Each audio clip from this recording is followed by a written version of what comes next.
Good day. Welcome to Just Another Messenger, your alternative decode of the digital, the political, and the prophetic. I'm your host, Tamara L. Powered by AI, grounded in truth, and fueled by rebellion, we sift through noise to bring you what they won't say out loud. If you're ready to unplug from the matrix and plug into the message, let's begin. Two men, two eras, two Americas. One named Anthony Kelly, a man from Louisiana, caught with a few baggies of marijuana. The other, an elected president, convicted of falsifying records, yet still free to command a crowd. Different men, different times, but both standing beneath the same promise carved above every courthouse door. Equal justice under law. Today we ask whether that phrase still means anything, or if America has quietly built two systems inside one nation and declared war on itself. In the year 2001, the Louisiana case of State versus Kelly became a snapshot of America's justice machine. Kelly was caught trying to flush 21 small bags of marijuana during a police raid. The state called it intent to distribute. That label changed everything. Possession might have meant a few years, but intent to distribute meant decades. And because Kelly had prior convictions, the system marked him a habitual offender, sentencing him to life in prison. No violence, no weapon, just marijuana, and a machine that mistook punishment for progress. To understand Kelly's fate, you have to understand the war that built it. The war on drugs. It wasn't just a fight against narcotics. It was a fight against neighborhoods, against poverty, against color. In the 1980s and 1990s, mandatory minimums and three-strikes laws swept through Congress and state houses. Black and brown communities became the battlefield. Entire generations were labeled criminals instead of citizens. By the year 2000, America locked up more than 2 million people.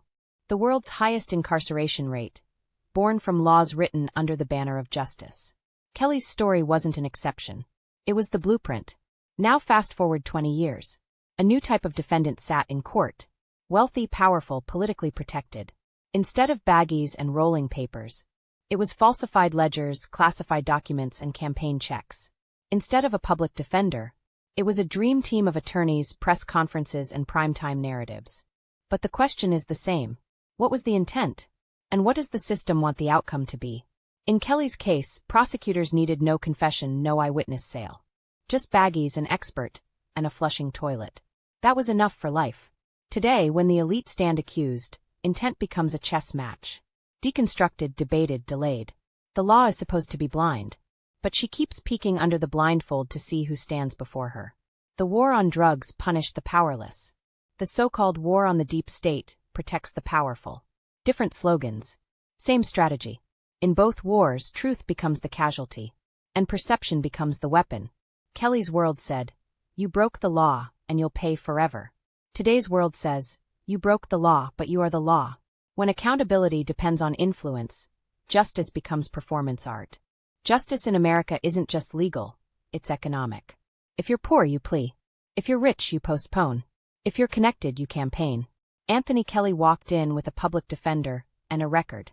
The outcome was decided before the trial began. Meanwhile, the privileged walk in with media teams and moral shields, turning verdicts into branding moments. The cost of conviction isn't measured in time anymore. It's measured in reputation. Tonight, we pulled the curtain back on the illusion. The war on drugs was never about drugs, it was about control. Two systems. One law, one built to punish, and one built to protect.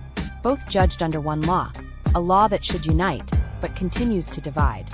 When justice becomes selective, freedom becomes conditional. And when truth is transactional, democracy becomes myth. Maybe the question isn't whether America can survive another trial. Maybe the question is whether America can stand to look at the evidence against itself. If this message moved you tonight, don't just listen, stand with it. Subscribe to the channel on YouTube, Just Another Messenger, where truth still has a voice. And support the movement by grabbing your official merch at JustAnotherMessenger.etsy.com, where the message. Fund the mission via Cash App at $JustAnotherMessenger. Keep truth independent. I'm Tamara L., and this was Two Systems, One Law.